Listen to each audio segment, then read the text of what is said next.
Today's Ringer NBA show Heat Check is brought to you by the Google Assistant. With the Google Assistant, you can complete over 1 million actions on your phone, in your car, and around the house. One of my favorites is to get the latest sports info when I'm in the car and can't be messing around with my phone. I can still get the latest scores, team records, and schedules. Download the Google Assistant today. And now, Heat Check. He's got smoke coming off his fingertips. He's as hot as a blowtorch. It's a Heat Check. You knew that was coming. It's Heat Check time.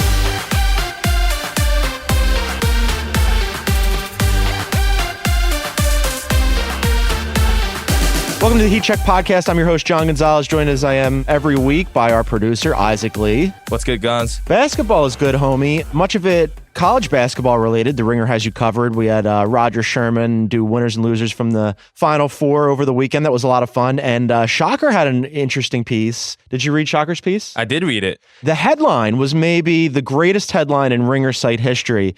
It's Villanova's offense is a death machine and it vaporized Kansas. So shouts to whichever editor wrote that one. That was great. I mean, sounds about right. And shouts to the Villanova Wildcats. V for Villanova as a Big Five guy who went to LaSalle. Sort of bittersweet for me. Like, I like seeing them do well because it's kind of a Philly team, but then not really liking watching them do well because it's a Big Five team. But they're in the championship, so we're rooting for Villanova. So go Villanova tonight against Michigan. But you can check out all your NCAA coverage on theringer.com. We also have, of course, the excellent One Shining podcast with Titus and Tate. They were all over the tournament.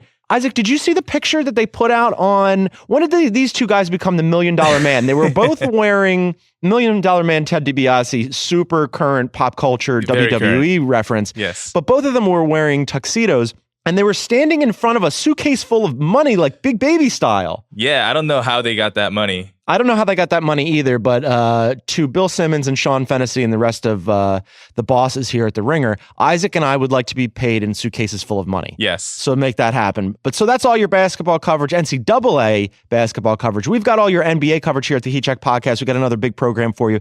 We got Tjarks and Chau coming up. We did a surprises and disappointments piece last week on The Ringer. It was a group post. It was a lot of fun. We're going to do that with them. And then we're going to play a game that we've never played before. Should be interesting. KOC will also be on the program because he's constantly on the program. He's on every program. He doesn't go home. He just sleeps on one of the couches. He'll be here to discuss players that are back, players that still aren't, and players that might be on the move. He had a very interesting piece on theringer.com last week. We're going to talk to him about that. But first, there's no basketball today. There was a lot of basketball yesterday, and much of it had playoff implications. Many things happening with seeding, many teams moving up, moving down, and for that, we need a playoff expert. Let's bring her in. Boom shakalaka! He's heating up. He's on fire. All right, as I mentioned, there was a ton of basketball yesterday, and seemingly all had playoff implications, and for that, we need to bring in our senior postseason correspondent. She's the Heat Check OG. Juliet Litman is back. Hello, what's up? I love when you're on the program. So happy to be here. Thanks for having me. It's like a nice warm security blanket. It's very comfortable. I'm familiar with it. And also, I needed you to discuss the Thunder with me because they're one of the teams that's in flux. They lose, they win. I don't know what to make of them. It's been like this all season long. Yesterday, they snapped a 3-game losing streak with a win over the Pelicans on the road. Russ had a triple-double. PG had a big 3 late. Melo stayed on the court, which we'll get into in a second.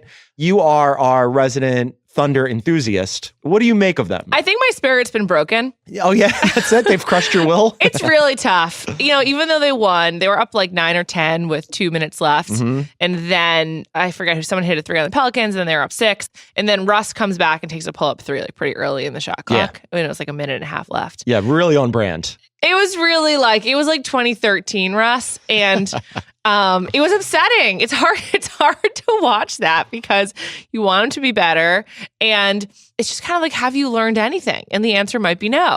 It's Russ, right? Like, you're not going to get the Russ out of Russ. It's just the way he plays the game. I'm tired of defending him. Yeah, I mean, I think that it was encouraging that Paul George was involved late. Yes. Again, as I mentioned, Melo stayed on the court because previously they had lost those 3 games in a row. Melo sat the entire fourth quarter in an overtime loss to the Nuggets, and he was very hoodie Melo in that one. He had his hood up. He was sitting on the bench. He went to check in and decided not to because Jeremy Grant was playing well. Yeah. And I'm like, well, this is a bad sign. He played the overtime in the loss, but didn't play the fourth quarter. And this is really interesting. I want to get into this with you. This is from our boy Royce Young from ESPN. Anthony, who walked to the scorer's table with about 3 minutes left in regulation to check in, elected to sit himself back on the bench because Jeremy Grant, and now I'm paraphrasing, was playing well and hit a corner three. Anthony waved his hand at the court after Grant's three dropped and walked back to the bench, telling Donovan to stick with Grant. Now, a couple of things here. You're Carmelo Anthony. He's Jeremy Grant. What the hell does Billy Donovan get paid for? I don't know. And this is the NBA, right? So Sure. players can check themselves in and out of games if you're of a certain stature. Sure. That part's fine. However, check the calendar and the standings. You're in a playoff race here. You're jockeying for seeding. You're one of the great players of your generation. And you're like, nah. And Billy Donovan's like, okay. Like, Yeah. to your point, what are they doing? It's confusing. I also noticed, I think in that same Royce Young article, it said that Melo was playing an all-time low, like 32 minutes per game. Which is fine. That's so high. 32 minutes a Yeah. game? Yeah. That's a lot for a 33-year-old. Okay. At first, I thought you were thinking like play him more. Yeah, you're right. Like No! 30 to 32 is fine. It's fine. 30 to 32 is like a lot of minutes. 32 is probably on the high end for him. Yeah. 30 is probably that sweet spot. Maybe late season, you want to Yeah. even pull it back to 28. I'm just saying that's a lot for like 75 games, basically. Yeah. Over It's- 75. Yeah, and like minutes load and how you want to manage these guys going into the postseason makes sense. So again, It also just speaks to what has always going to be their problem is they have no depth at all. So like they actually need Melo to play a lot. it speaks to their depth. They don't have a lot of it. They do need Melo to play, but it also, again, comes back to my Billy Donovan point, which is like, what are you doing with your rotations? What are you doing with your minutes load? Who's determining this? Yeah. So afterwards, Carmelo said, I was sitting the whole fourth and there was like 2 and some change on the clock and he hit a 3. And I said, I just figured like, let him stay out there. Donovan said, Carmelo's always been a team guy. I think he felt like, okay, Jeremy's playing well. Let's let him go and let him play. He said it was a very hard thing for him not to put Melo back in the game.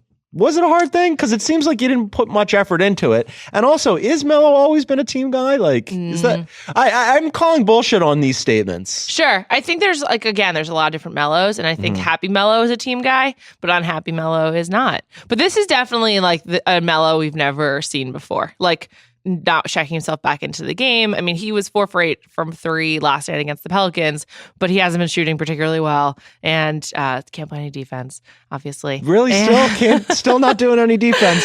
He's a net negative. You don't even need to look at the advanced stats to know that he is not helpful on the floor for them. It's going to be tough. I don't think they will make it out of the first round. So that's interesting that you mentioned that. They snapped a 3-game losing streak. They pick up a win over the Pelicans. They're now in the 5 seed, which would set them up for a first round matchup with the suddenly ascendant. And I don't know how they're doing it. San Antonio Spurs. What do you make of if it ends up being OKC and the Spurs? You think the Spurs are going to upend OKC even without Kawhi? I do, actually. I think that the Thunder are too inconsistent and they still look listless like half the time. And that's what Coach Pop preys on. So the Spurs ended up beating the Rockets on Sunday. They're 8-2 over their last 10. I still don't know. I look at the Spurs and it's like Pop sprinkles his Pop pixie dust on the team, and he does his incantations, and somehow he makes these guys with a Marcus Aldridge and a bunch of olds good. Yeah. And I don't understand it because if you're just looking at personnel, I'm OKC all day. Sure. But as we've said, they have problems with who are they still? How are they going to play? Who's getting the ball late in games? Russ is going to pop a 3 early in the clock. Like Carmelo's like, man, I'm good. I'm going to sit on the bench.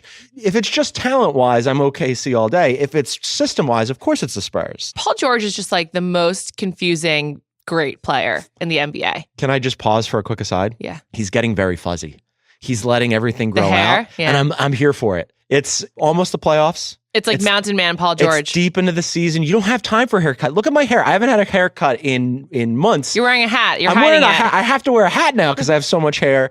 And I think that's what's happening with Paul George. I think he's just going to let it go, and I like it. From game to game, he's obviously incredibly talented and like one of the best players in the league. But he just, from game to game, his involvement changes so much. And he and Russ, like, they obviously have a hard time playing together. Russ is so dominant on the floor that it's hard to pair him with another player who should be dominant. And, you just think about Paul George last year when he didn't take the last shot in one of those games against the Cavs, and he was very vocal, like, I should be taking the last shot.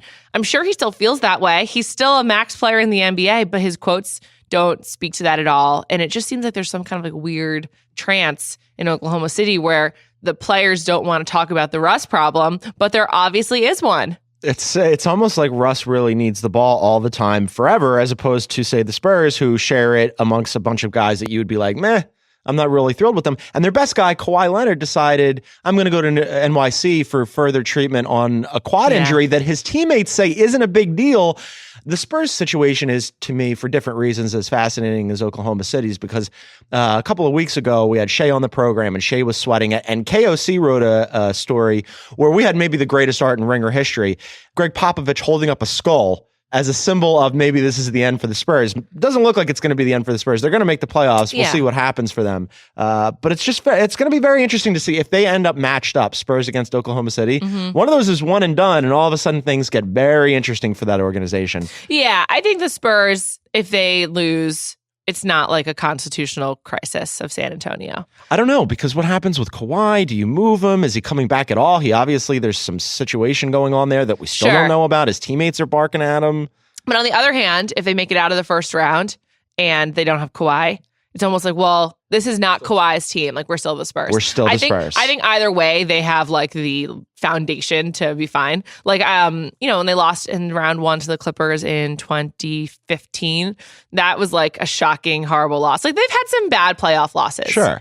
For all of their wins. So they'll be fine. The Thunder, on the other hand, is just like a ticking time bomb until Paul George leaves. Yeah, and a first round out certainly wouldn't help that. All right, let's blow through a bunch of the other games that happened that have playoff implications.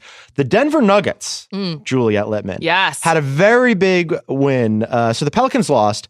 The Denver Nuggets won. Now the Nuggets the Pelicans are just one game up on Denver with 5 to play. Denver had a huge win over Milwaukee in overtime, and the Bucks absolutely came apart at the seams in that game. Giannis got ejected with about 4 minutes left. The Bucks were up 18 points in the fourth quarter. They were up 8 points with a minute to go, and then Jamal Murray and Jokic took over, and the Bucks absolutely cratered.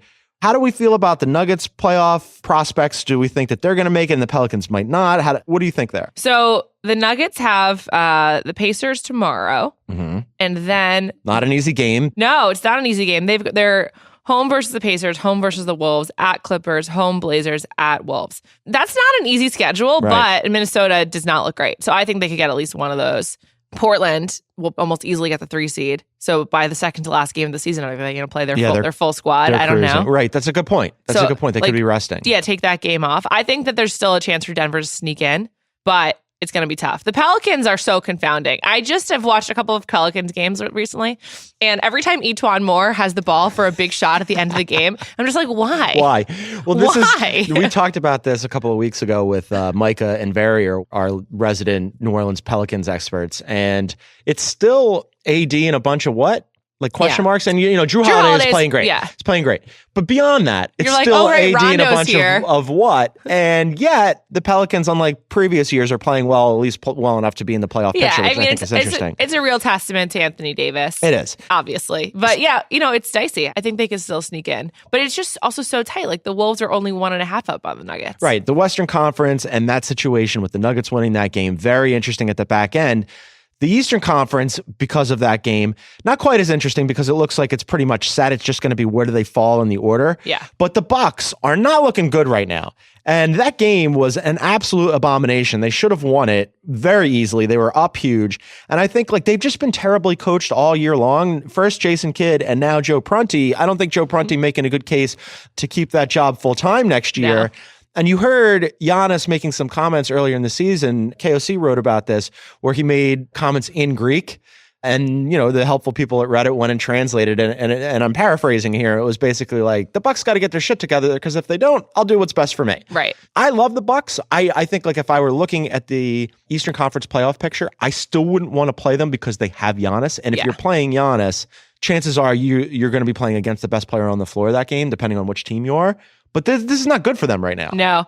Giannis is a sneaky hothead. I feel like we've been getting it a little bit more lately, but he definitely loses his temper and I like it. Like, it makes me like him more. But like him getting ejected is just more of that. I feel like Dark Giannis will be rising. He was very upset about calls that didn't get called against him, that did get called against Jokic, and they bounced him, and that was the end of that. And then, like I said, that really helps Denver. And you mentioned the Western Conference playoff picture, which is still in flux because another game from yesterday, the Jazz beat the T-Wolves. They didn't just beat the T-Wolves, they crushed them on the road. Now Utah's a half game up on Minnesota. They're 7-3 over the last 10. My boy Rick Rubio looking very good. All of a sudden the Jazz asserting themselves, and the Wolves are not, and they really need Jimmy Butler. The Jazz are the most fun Western team right now to me. Really? You're buying in on the Jazz, the Donovan Mitchell, our guy Don Mitchell. Yeah, they're just like, they're fun to watch. They can steal it. It's not even stealing. They're competitive every game. And it's like fun to see Jay Crowder finding a home. I just feel like happy for him. Jay Crowder back. Yeah. I like it. Like I've said many times on this podcast, I am a Rick Rubio enthusiast. I'm here for his samurai top knot. Yeah. He's out there doing things, tossing lobs to Rudy Gobert. Rudy's playing great defense. The Jazz, I think, have been overlooked in this whole situation because they're what? They're a half game back of the Thunder for that 5 spot. They are a game up on the Pelicans for the 8 spot. That whole back end of the Western Conference, really, really interesting. But the T-Wolves, earlier in the season, we talked about what Jimmy Butler meant to that team and how he sort of marshaled them, right? And like he makes them look better than maybe what they are. Yeah. You take him off that team, it's glaring. Yeah, absolutely. Also, they brought him in for a very specific reason, which was for more scoring, particularly like in crunch time and like at the end of games, because that's where they really struggled last year. More scoring, great defense. And that's where of course. And that's where they're still struggling. Yeah. Without him again. And he also just he just seems like he doesn't have a care in the world. The gif of him throwing the stat sheet up is just sort of like, that's, I think, indicative of just sort of the type of player he is, like for good and for bad. Like he is, I think, very self-focused, but in a way that it helps his team, and they miss his relentlessness. Yes, that attitude and that I'm going to take over this game at one end of the floor or the other or both is sorely lacking now because now it's left to Towns is going to be Towns regardless. Yeah. But now it's kind of left to Wiggins to do more. Sure. And Wiggins is not that guy, gang. Like I like Wiggins. I like him fine as a lot of people don't like him. I like Wiggins fine as a third option, which he was on this team. He does not like that though. No, he wants to be the one, and he's not a one. But he's not a one. I just want to say right now, Blazers Jazz would be the first round series, and that would be extremely fun. That would be good. Yeah. I am Team Blazers. I ride for Portland, but that would be a lot of fun. Just horrible about Damian Lillard's brother. Yeah. Just horrible. Yeah, that's an unfortunate situation. Yeah. Same time as he has his son. Yeah. There's honestly nothing to say except what a horrible confluence of events for him. Yeah, prayers to the Lillard family. Yeah. All right, moving along here to more basketball. The Sixers and the Pacers both won again, Juliet. Sixers smacked the Hornets. The Pacers pulled out another close one over the Clippers. Pacers have won 5 in a row. The Sixers are on a 10-game heater, have really played well. They're right in that 4-5 range. They would end up as a first-round matchup, which would be fascinating. I keep saying, if you could pick your Eastern Conference playoff opponent, it would be the Pacers. But I'm starting to come off that position. I would pick the Bucks, even if they have the best player on the floor. The best player on the floor, it's tough for me. I don't know, but they're a mess. They're not a organized team that's going far. That's true. Let me play devil's advocate, and I don't want to because of the point that I'm about to make here. Despite the fact that they've won 10 in a row, would you maybe rather play the Sixers without Embiid? Yes, I'd rather play the Sixers without Embiid. Definitely. Because playoffs were different, and now you're going to challenge Simmons to shoot that. Now, look, all season long, people have been challenging Simmons to shoot, and he's been like, I'm just still going to get to the rim, and good luck stopping me. He's amazing He's so much fun. I wonder if it's going to change in the playoffs, because it always changes in the playoffs. Sure. Also, after 2 games, you could figure him out a little bit. Would you potentially be excited for a semi-no-name Pacers team, apologies to Oladipo, sure, and a no Embiid Sixers team playing each other? Are you excited just for the basketball part? No. You're not at all. Give me Embiid. I ride for Ben Simmons, but let's get a Sixers team with Embiid. No Fultz? You don't want to see Fultz in the playoffs? Are you so where are you at with Fultz? Have you talked about this yet? We haven't. Last week, so what happened, Jason Concepcion came on the show, and he sat exactly where you're sitting. Uh-huh. And the two of us went, don't bring back Fultz. It's too late in the season. The Sixers know what they are. And literally an hour and a half later, they're like, Fultz is back. He's playing tonight. Insane. Ring or curse. Yeah, absolute ring or curse. But I agree. I almost think it was kind of mean to bring him back in some ways. Like, it's a good way to ease him into like being in the NBA. Well, You get a few games, maybe you can play in the playoffs, whatever. But I don't know. I just feel like I would have saved him for a fresh start for next year. I wonder, like, what his minutes load is going to look like in the playoffs if you're going to be able to play him, and then how much and how comfortable you're going to be and how comfortable he'll be. I am excited for Pacers Sixers in a really weird dorky basketball way because that's the like NBA writer in nerd you. in me, yeah. You're like, like that's like how you get really excited, and I'm sure a lot of NBA writers feel that way too. I've spent the last week. I'm writing about the Pacers for later this week on TheRinger.com, so I've spent a little over a week with them. And I'm like, yeah, this is an interesting team. Nobody else thinks that. All right, just let's run through the last couple here. The Cavs won again. They're just a half game up on the Sixers.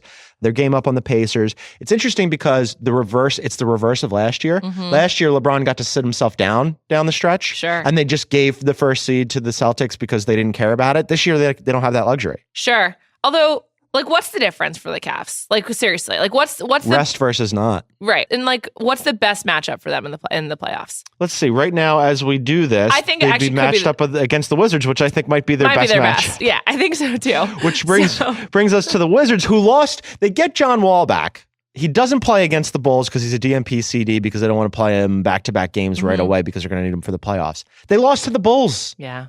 They're jockeying for playoff position. They lost to the Bulls. It's tough. I don't really know what to say about the Wizards. They're like, there's no future for them. We had Joe House on from Jamaica last week. Nice. And he was very excited about John Wall coming back, and he was confident that they would do Wizards things in the playoffs and somehow win around. Joe House, if you're listening, buddy, and I know you are because you love the Heat Check podcast, I don't think this is going to go well for you. He really does love John Wall. He's like, he really is does. the number one John Wall fan. He's like, yes, Bradley Beal's good, but give me all of the John Wall. I like that about House. But like, what are the Wizards supposed to do with this team? They're not going to win a championship. No. And they have a lot of money committed to players who are like not that good. I'm channeling my inner KOC right now. Blow it up. Yeah. Okay, so that's your updated playoff picture. A lot of things happening. As Juliet mentioned, I am very excited about this. I've gotten so nerdy about it. I can't wait for the play. This is one of my favorite times of the year when you're trying to figure out who's going to play who and where they're going to fall, and the postseason's coming, and our guys getting rested, and I love it. So you left out my favorite team though. Hit me. The Miami Heat, who are currently feuding with their franchise center. Yes, Whiteside. Hassan Whiteside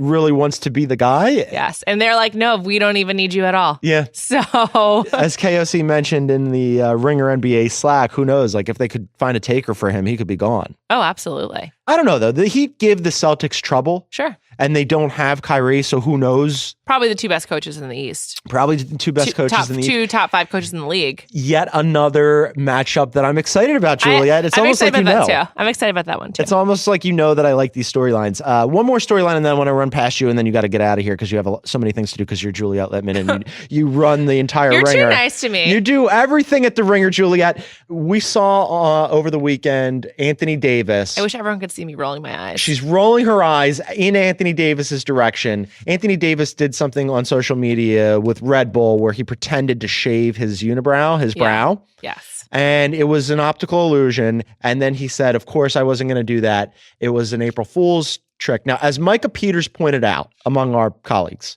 it wasn't April Fool's when he did it. No. So that doesn't count. It was so stupid. Here's my thing about Anthony Davis doing SpawnCon for Red Bull. Obviously, I have no problem. I like that you shortened it to SpawnCon. I have no problem with SpawnCon. If you do it right, that's fine. I support it, get that money. Players, publishers, everyone. You know, I work in media. I get it. Anthony Davis, there's nothing less cool than talking about your own unibrow. Like, just let it be. Don't acknowledge it. Let it live. Let it go. And just don't make it a topic, like a talking point. Like, your signature should not be something like you discuss. Like, I don't know, the coolest like figures in culture and celebrity don't like talk about their signature moves. You don't need to bring it like out. Prince never really talked about using a symbol for his name, as far as I know. I mean, well, he did say I'm now a symbol. Sure, fine. I mean, he did point that out. He was cool. Like he just like did it in a cool way. Like Anthony Davis just has like no chill and like no cool. My problem with this was less about the SpawnCon and less about before April Fool's. I also hate April Fool's jokes. I do too. But my point was, so people were making fun of him because he wanted to like do a little grooming. And as somebody else who also has giant eyebrows, sure, people were making fun of him on our Ringer Slack. And I was like, step off. This should be an eyebrow safe space. No problem with grooming at all. I think for those of us who have large eyebrows, we shouldn't be shamed when we want to trim them up a little bit. Peter Gallagher and I saw and him Anthony last night. David. You saw Peter Gallagher? At dinner, yeah. This is a fantasy of mine. We've gone off the rails now. I saw him at Son of a Gun on 3rd Street. He was on the OC, which is one of my favorite shows One of all of time. my favorite shows. Me too. I have long fantasized about meeting Peter Gallagher. So one, we could talk about the OC, and two, we could have like an eyebrow conversation. And I think like those of us, we should like be supportive. And then he ruined that eyebrow trust by doing this stunt. I think he's out of the eyebrow club. There's no problem with grooming, to be clear. Like if you have your eyebrows however you want them. But I'm just saying, like in terms of brand management, this was really stupid. And it's not because it was SponCon. No problem with that. But it's just like do something different, do something better. Do something better. Be better, AD. Be better. Be better. All right, Juliet Litman is excellent. She's always better.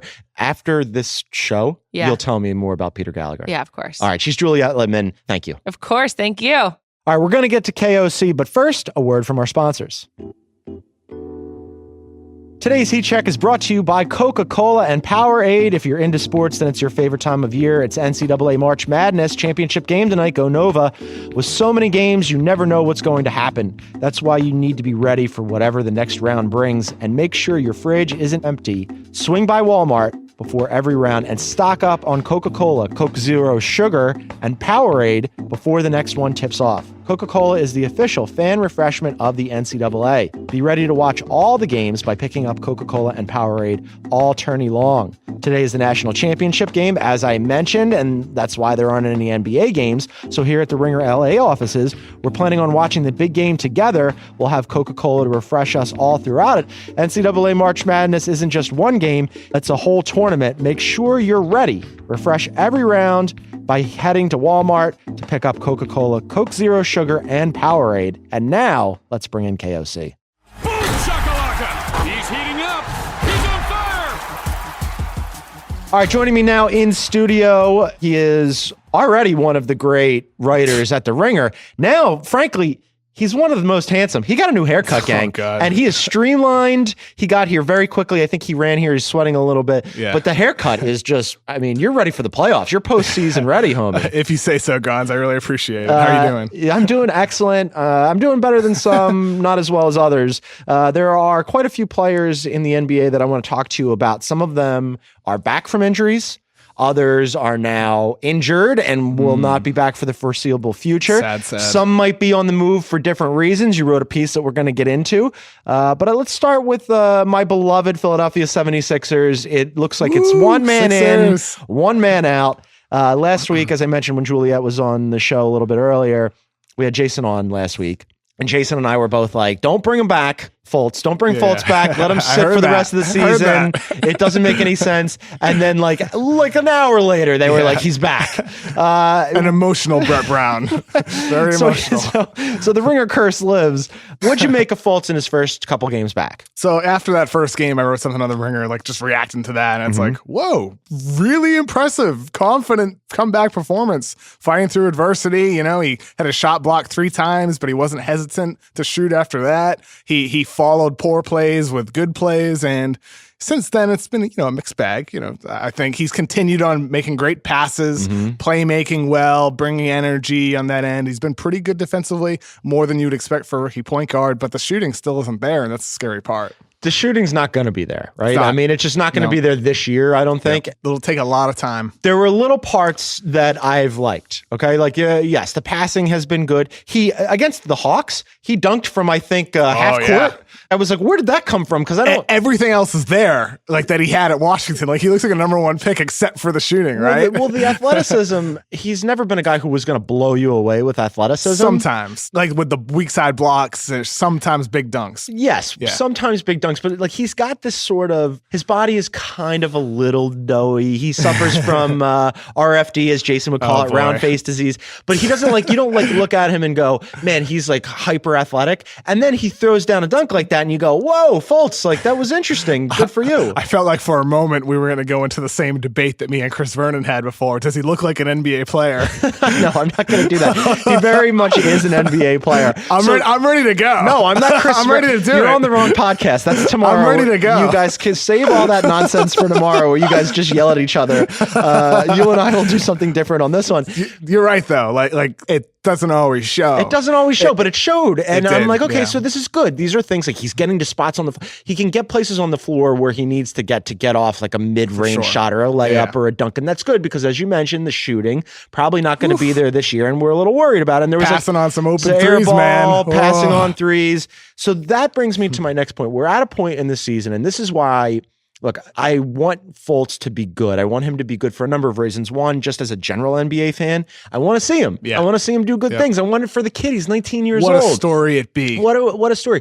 Also, as a Philadelphian, I want to see this happen. However, as we all know, things change as you get to the playoffs, right? Yeah. So your rotations shorten, your minutes loads get increased for your best players. For your not best players, they tighten up a little bit. So my question is, if you're Brett Brown and you've got a team that's going to play the Pacers, who are a difficult team, despite the fact that they've been overlooked a lot of the year. Unless you guys steal that 3 seed.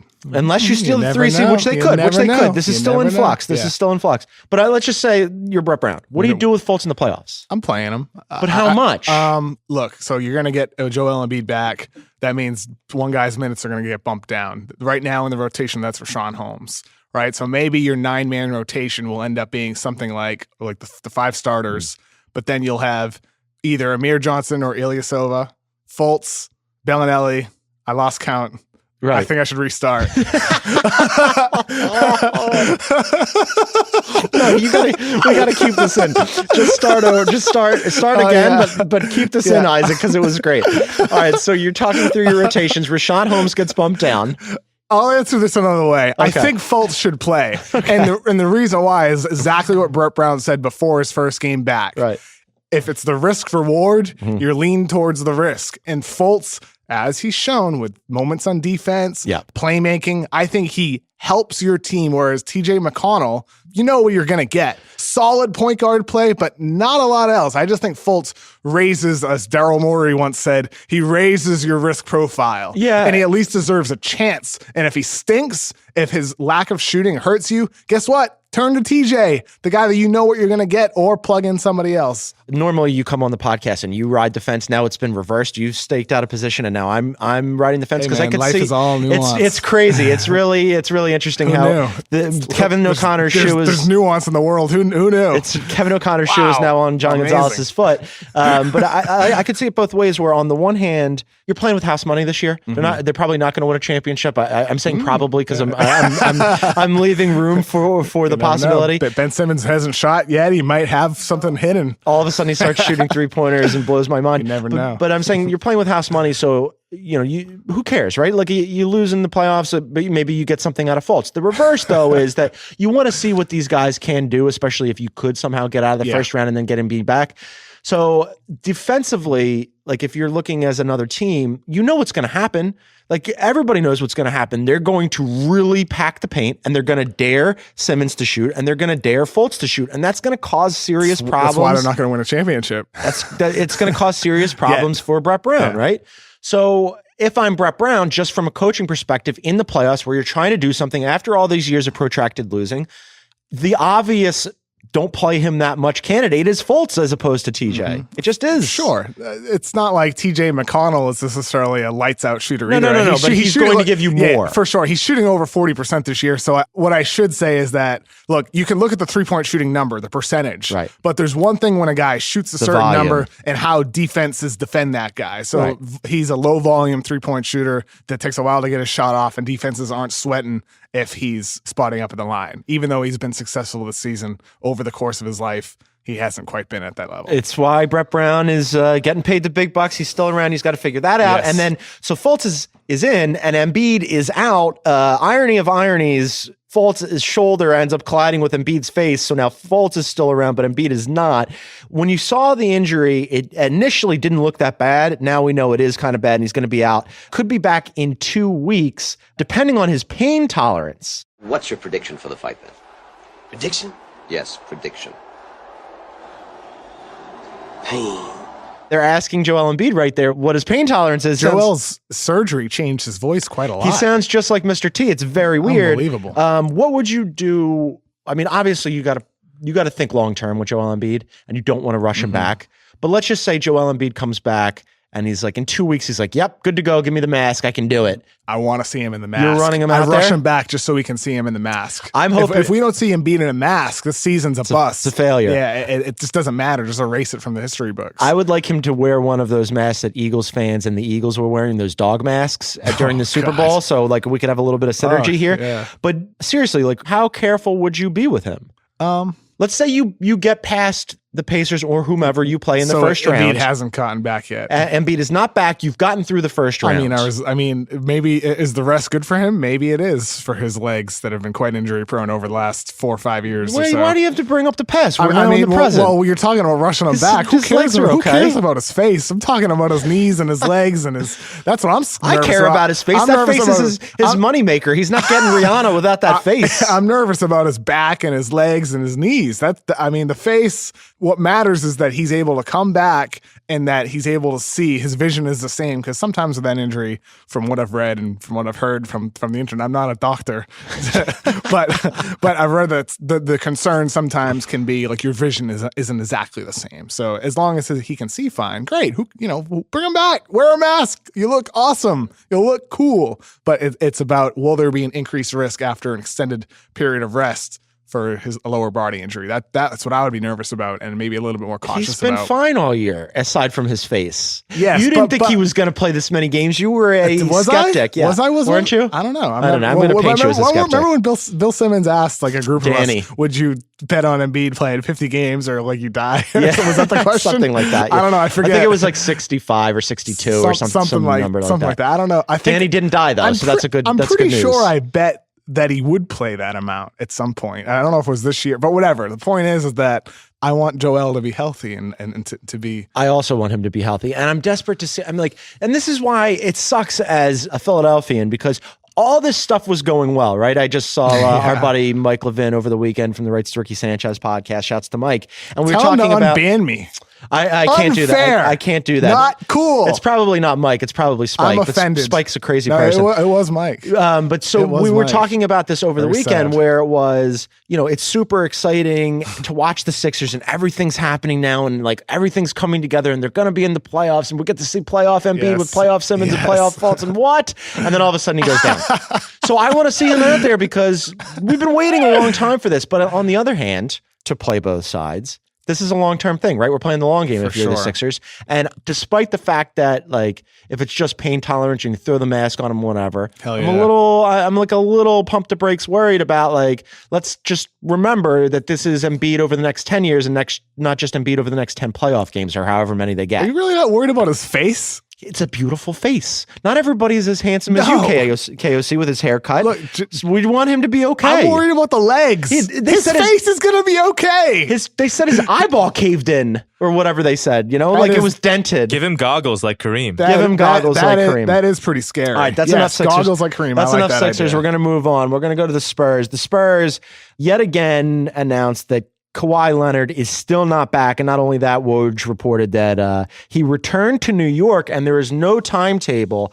And I put this in our Slack the other day, and this is totally true. I cannot believe, Kevin O'Connor, that Markelle Fultz came back before Kawhi Leonard. I'm like, my mind is blown. There was a poll on Twitter maybe 2 months ago or something like that, and I was like, "Who comes back first? Gordon Hayward, Kawhi Leonard, or Fultz?" That was me. That was my poll. That was your poll. Yes. Who led that poll? It wasn't Fultz, right? I don't think so. I think it might have been Kawhi. Okay, I thought it was Kawhi. I like that you're just like, there's some guy on Twitter who put out a poll. Hey man, my brain, like my memory, mushes things together sometimes.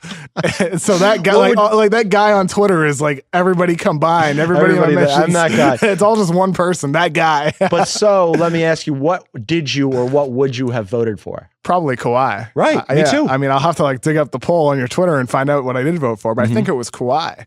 And I don't know, maybe that poll went up at around a time where there was news like, Kawhi could be back in early March. Yeah, who knows? There was a lot of that. Yeah, there was. And now we're in early April, still not back. And now it's at the point where in March, everybody was talking, if Kawhi comes back, there's enough time for him to get back to 100% before the playoffs. Now, if he comes back now, what we saw from him mid-season when he returned was not the same old Kawhi Leonard. No, we saw a guy who was maybe 70% Kawhi Leonard. And so if he comes back now, he's not going to swing the needle that much in their favor for what they need to really get past some of these unbelievable Western Conference teams. You still, obviously, you'd rather have Kawhi than not have Kawhi, Yeah. but I think like all the stuff that's swirling with that team about players questioning how intense his injury is or how bad his injury is and saying that he could be back. And then, the rumors about how it's going with the front office and like them not being of a mind, right? This is very troublesome stuff. Now, of course, you'd want to bring him back, but let's say you don't have him back. What are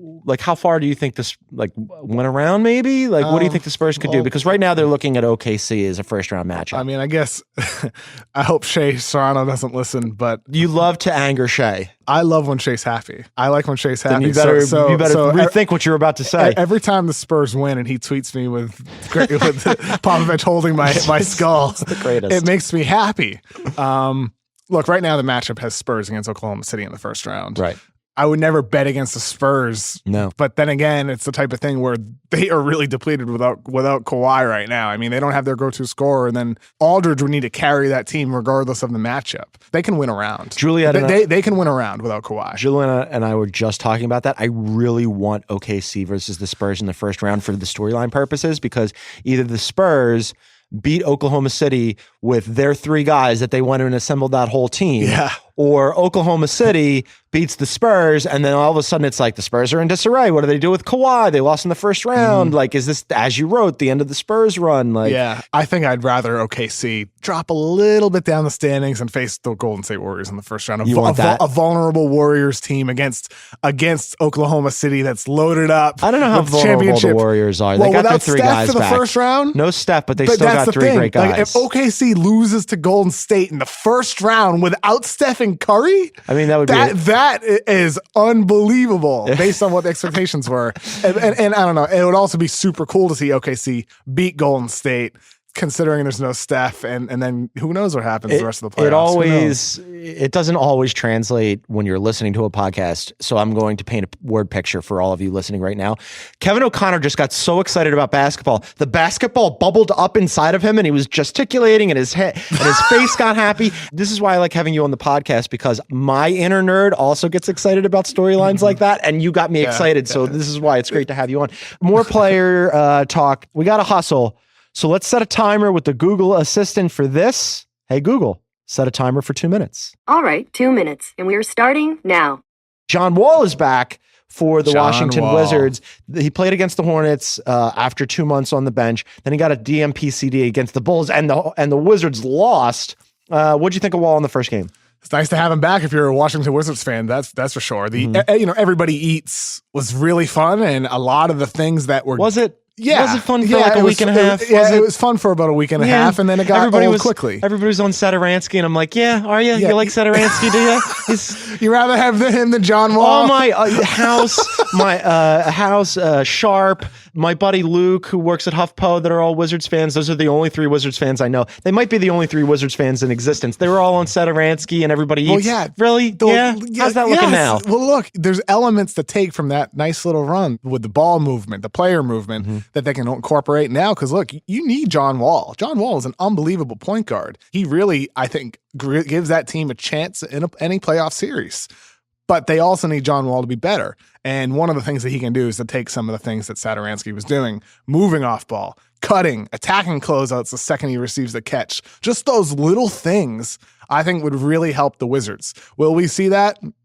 I don't know. I'd bet against it just based off Wall's history, but I sure as hell hope we do see little elements of that incorporated with Washington the rest of the regular season and then into the playoffs. Do you give them any shot in the playoffs against? Right now, they're in the 6th seed. Let's just say of the teams, there's 3 teams that have a chance at the 3 seed. That's the Cavs, Sixers, and Pacers. You give them any shot to beat the Cavs, Sixers, or Pacers? Yeah. What shot?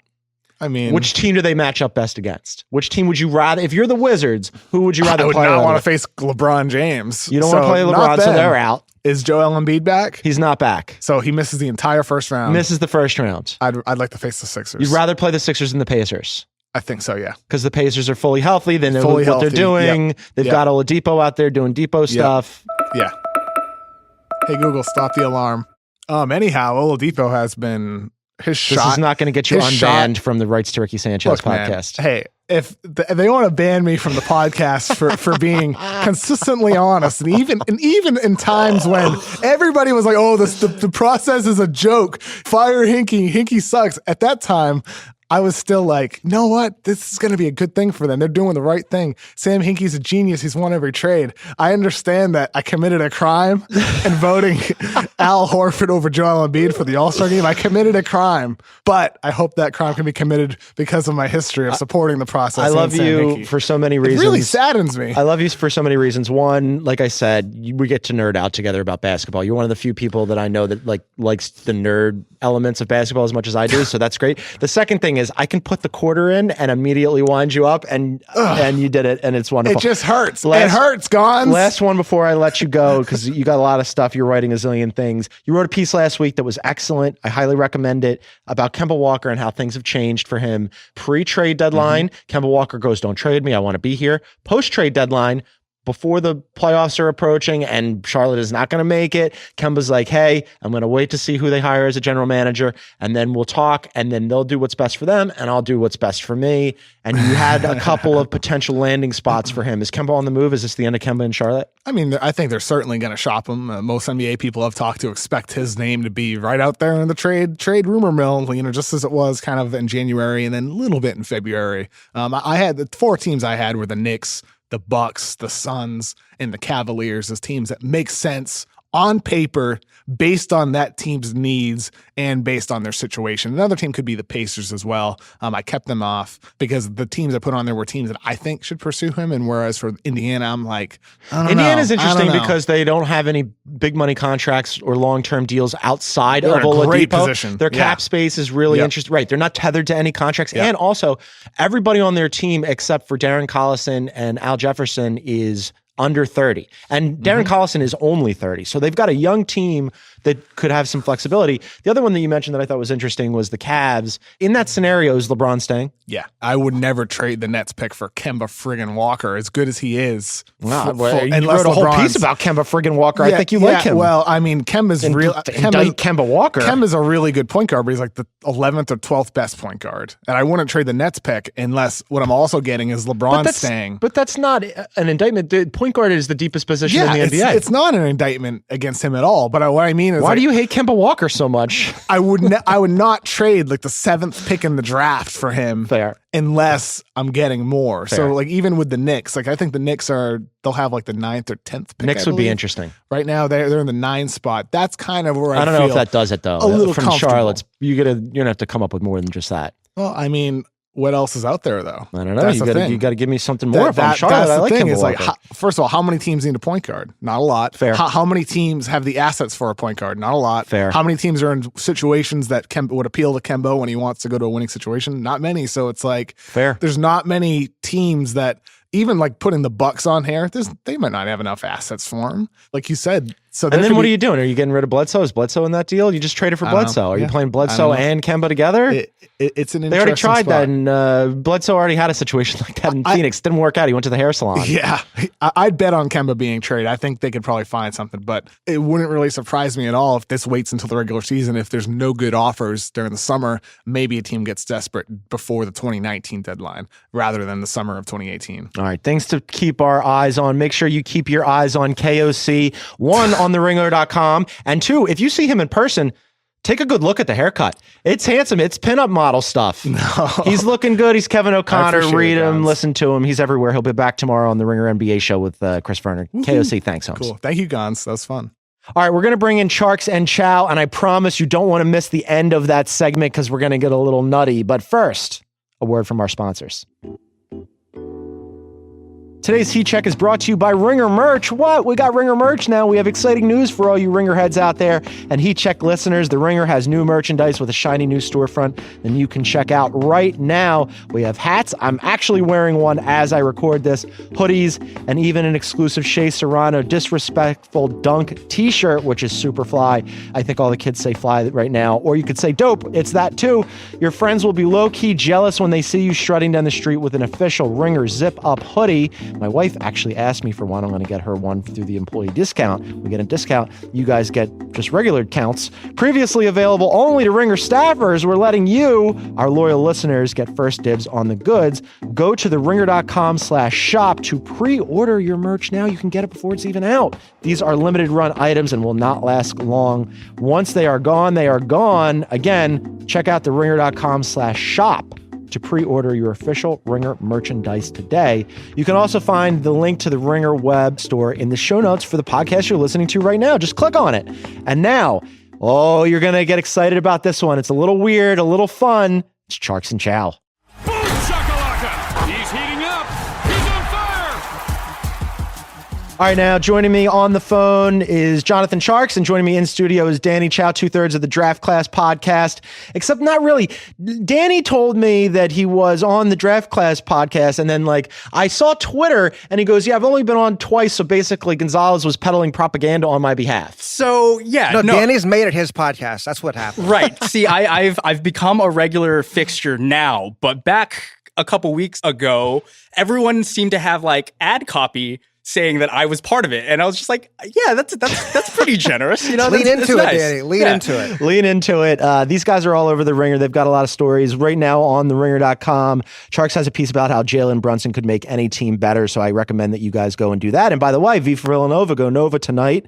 That'll be exciting. Also, wait, but Tjarks, you want Michigan because that way you'll win the Ringer pool, right? Yeah, I'm all about the small amount of money that could win me. That's what motivates me is small amounts of cash. Bragging rights here at the Ringer as well. It's strictly the money for me. I just blog, so I got to get all the money. All the money you can get. You're a blog boy. We did a blog post last week, blog boy, where we did disappointments and surprises on theringer.com. Danny, we're going to run ours past you because you were in the field on assignment, working angles and talking to people in Portland. Eating a lot of food. Eating a lot of food. Nice. So we did the most disappointing players and teams, and then the most surprising players and teams. So for surprising players, Tjarks had Fred VanVleet, and I had, and I'll explain mine, Damian Lillard. Let's start with Fred VanVleet as a surprise. Tjarks, you want to make the case for Fred VanVleet? Well, yeah, I mean, I kind of thought he'd be 11th man on this team this year. They already had Kyle Lowry and DeLon Wright, and he's just been so good, an undrafted free agent. Now he's one of their top 5 players. He closes games for them. He's kind of almost remade their team around their bench. He's their best bench player. Their team's all about their bench, and he's kind of been the guy. Yeah, I mean, this is a completely surprising pick. I wouldn't say he's the most surprising, just because, he's still a bench guy. But again, he's a plus-minus god. The dude just, knows how to play, and he's pretty much an anchor for their surprisingly effective 5-out, 5-in bench defense. It's been amazing. Yeah, he's been good. He's been a lot of fun. I picked Dame Lillard, and I'll explain why. I took a liberty with the question in that he has not been surprising to me. Listeners to the Heat Check podcast know how much I love Portland, know how much I love the Blazers, know how much I love Dame Lillard. I think he's been surprising to some of our friends here at the Ringer because as recently as the All-Star game, I was mocked by my Ringer peers about Damian Lillard wanting to be an all-star and people going, he's lobbying for it. He probably was the last pick. And now all of a sudden, he's in the MVP conversation. The Blazers are in the 3rd seed. I would like to pretend that I'm the type of person who doesn't say I told you so, but I'm not. And I did. Look, I'm just saying perception matters a lot. And the Blazers are now clearly the 3rd best team in the West right now. Mm-hmm. But if you look at what Damian Lillard has been able to do for the past 5 years, none of this should be that surprising. 2014 was really his, breakout year where he was making clutch 4th quarter shots left and right. He still has the last buzzer-beating series winner. Yeah. Oh, wow. That's interesting. The last one was John Stockton back in the 90s. You're talking about the one that he hit right in Chandler Parsons' face? Yeah, over Houston. Yeah, that was great. Against Houston. That's his defining moment. Shouts to Dame Lillard. Unfortunately, no shouts to Wiggins or Isaiah Thomas. Those were our disappointments. You picked Wiggins. I picked Isaiah Thomas for obvious reasons. Make the case for Wiggins. I mean, I was never a huge Wiggins guy, but I figure he's the piece from Minnesota if they're going to be an elite team going forward. And it's just disappointing to see him not really develop his game at all. Playing with Butler, playing with Tibbs year 2. It just seems like we're all waiting for him to get better and it hasn't happened yet. And it's let's go, man. You're a max guy now. It's time to really produce. I don't feel like he's really taking a step forward at all. just watching the Wolves play all year and how much they relied on Jimmy Butler. I get, he has this huge contract now that he has to live up to, but man, Butler covered for so much of what that team did, and he was really the engine of what made that team even remotely good or great on the borderline. So, I mean, really, the way in which Tibbs kind of gets guys, like the way Tibbs kind of, I don't know, favors the guys that he favors. Yeah. It was always just going to be Butler's team. And so it was, and it is. And without him, we saw what happened last night where they get smacked at home while they're trying to, jockey for playoff seeding. Right. Mine was obvious. It was IT. He goes from last year being an MVP candidate at this time and marshaling the best team in the Eastern Conference record-wise, seeding-wise. Maybe not in actuality because they did get upended, but still, amazing year last year. Everybody loved him. And then all of a sudden, he plays 15 games in Cleveland, falls out of favor, is mouthing everybody, gets traded to the Lakers, has a hip injury. When are we going to see him back, if at all? What's he going to look like? It's night and day, and it totally sucks for him. Surprise team. These are pretty obvious. We spent a lot of time on them already, so we won't belabor the point. But Tjarks, you picked the Blazers. I picked the 76ers, who are in the playoffs. It's very exciting. And then Tjarks, you and I landed on the exact same disappointment, the Detroit Pistons. Yeah, I mean, I don't think anyone had too high hopes, but this is brutal, man. What's happened to them? It's some sad stuff right now in Detroit. Yeah, you trade for Blake thinking you're making this playoff push. You go into the season thinking, oh, the East is wide open. And now you're spending how much money on Blake Griffin, Andre Drummond, Reggie Jackson for a team that is 5 games out of 8th place? That's nuts. Yeah. And they just on a winning streak right now. Like, this is crazy. Is there time for me to bring up my most surprising team? Sure. I just think it's Oladipo. I don't know how many different alternate timelines exist in the NBA in which Oladipo goes from a de facto second option to what Russell Westbrook and completely underperforms and becomes an all-NBA talent. Killing it. And probably a lock for the most improved player. Absolutely. He's seems like it. He's literally broken statistical models for improvement. I think Kevin Pelton brought that up in a piece that he wrote for ESPN. I just don't know how much more surprising you can get. And going off that with most surprising team, I think it's the Pacers. They have a better win percentage than the Spurs right now, which again that takes away nice stat. That takes away a lot of context. But just if you were to go into the season and say that, and you were to say Miles Turner probably was the second best, but he was pretty injured the entire year, and yet they still had this record. Mm-hmm. We went into the season thinking Miles Turner was he was supposed to be the guy. Yeah. It's interesting. It's almost like you're in my head, Danny Chau. Check out The Ringer later this week. We might have some Pacers-related content. Oh, nice plug. That's content. Synergy, Danny Chau. You want to do your disappointments too? No, I think you got it. I think you got it. It's the Pistons and it's Isaiah Thomas. Danny's a positive guy. He's not here. Danny's no, we've had enough of this. Let's just keep the show. I've said this before when Danny's come on the show. He really should be the host because he's like, let's just move it along. Moving it along, actually. This is why, if you've made it this far in the podcast Heat Check, listeners, do we have a treat for you? LeBron James earlier this week passed Michael Jordan for the most consecutive double-digit performances in NBA history. In other words, how many games in a row have you scored 10 points or more? He now has 868 after they just beat the Mavericks. That's the most in NBA history. The last time he didn't score 10 points or more, 2007. He went 3 for 13 against Milwaukee. Oof. So that's really interesting, right?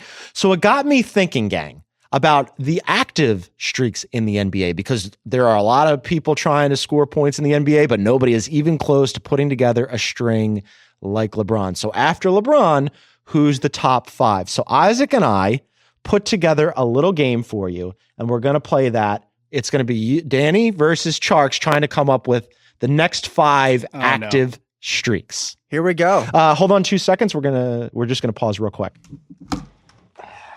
Oh! Danny, why don't you explain to everybody at home and Tjarks what just happened? Okay, so Gonz was wearing a hoodie earlier, and he just stepped off, went into a Superman booth, came out with a classic Terry Stotts houndstooth blazer. Shout outs nice. Despite the fact that this is an auditory medium, I have decided to bring visual props to this game. Gonz is a fashion plate. This is how much I am committed to this game. This is how much Isaac is committed to this game. Isaac, let's do it. Well, it's time to play Double Digit Duel, the game that's totally a game and not made up at the last second. Let's bring in our host, Johnny Game Show Gonzalez. Thanks, Iceman. Oh my God. I am happy to be here on Double Digit Duel, the game that's totally a game and not made up at the last second. Now let's meet our contestants. He was Dallas's most eligible bachelor, but now he's off the market. Let's welcome in everyone's favorite handsome hoops husband. It's Jonathan Jaybird Tjarks. For the record, I'm wearing my jammies, living that full blog life. That's perfect. And his opponent. He's a fan of spicy food and even spicier takes. He once said that George Hill is his favorite player, and meant it. Let's welcome in Danny Chili Pepper Chau. I am so bad under pressure. And anyone who has watched any of our pop quizzes on The Ringer knows this. So let's go. It's going to go great. Okay, gentlemen, welcome to Double Digit Duel. As you already learned, this is totally a real game where you have a chance to win totally real prizes. Disclaimer, prizes may or may not be real. The Ringer Incorporated, Bill Simmons, LLC, and Sean Fantasy Esquire, not responsible or legally liable. Great. Let's get started. As we learned, LeBron James has the longest active streak of consecutive games with 10 or more points. We're looking to identify the 5 active streaks from players still in the league who come after LeBron James. The first player between Tjarks and Chau to identify 3 of the 5 names on the list after LeBron wins Double Digit Duel, a totally real prize. Ooh. If you get stuck, each of you can ask for a hint one time only at some point during the game. A totally real flip of the coin that I totally did before this show determined that Tjarks will go first. Nice. Tjarks, your first guess. Okay, so I know the first one is James Harden. I read an article about it. I know that one for sure. He's cheating at Double Digit Duel. I love it. Question. Yes. So is it just active players or active streaks as well? Both. Streaks that are both active and players that are active. Okay. Yes. So that is correct. So it's my turn? Yes, it is your turn. Okay. This is for all the blog boys. Is it Kevin Durant? This is for all the blog boys. You know, it's interesting. Kevin Durant was on it. Recently had his streak snapped, now has a new streak going, not in the top 5 anymore. Damn. Yes. Ooh, the Golden State ball-sharing offense. He's actually 6th on the current list. 6th. Just missed the cut. Wow. Just missed the cut. Good guess, incorrect. Back to John Tjarks. Okay, so do I have to guess any of the 5 or ask you number 3? You can guess Can I get points for getting 4 or 5 or something? any of the 5. You already guessed number 1, so Okay. there are 4 names left. All right. Are these all names we'd know, or are there any surprising names on the list? There I'm gonna use my is, hint now. depending on your definition of the word surprising, I think number 5 is interesting, but the other 3 guys that you're looking to identify are big names. Yeah, they're big names, and you would expect it. I'm thinking it has to be somebody who really has the ball. How about DeRozan?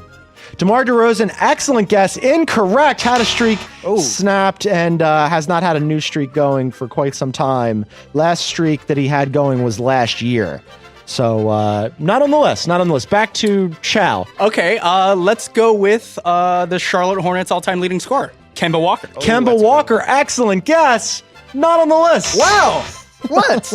What is going on here? No, not on the list. Also a good guess. Back to Tjarks. Okay, I'm going to guess, based on your prior history, I'm guessing you made Dames on this list because of you're the one hosting this. Damian Lillard, absolutely on the list. 2 right for Tjarks, no right for Chau. He's 1 away from winning this game, Danny Chau. I'm completely used to this. I just want to say one more reason why I was right about Damian Lillard and the rest of my Ringer colleagues were not. Chau, you need to bootstrap yourself here, buddy. I mean, I really you need don't. one. I really don't. Let's get us some good content here. You have a hint still left. Would you like to use your hint now to keep the game going? Yes. Okay. One of the players on this list who comes right after James Harden. So we have James Harden number 1. You're still looking for 2, 4, and 5. Damian Lillard was 3 on the list. The guy who's at number 2 on the list, currently injured, a big man. Okay. But his streak is active. Huh. He's a big man who's made some big moves in his career, most recently last year. Injured now. He's a big man who had spent his entire career in Danny one really place. is cracking. Yeah, no, I'm totally cracking He under spent pressure. his entire career in one place until making a big move somewhere else last year. It's way too early for this. It's I'm 10:30. cracking under pressure, guys. Never trust me in a crisis. Never text me in a This is going to be crisis. great on a podcast. Oh, wow. Just make any guess. This is incredible.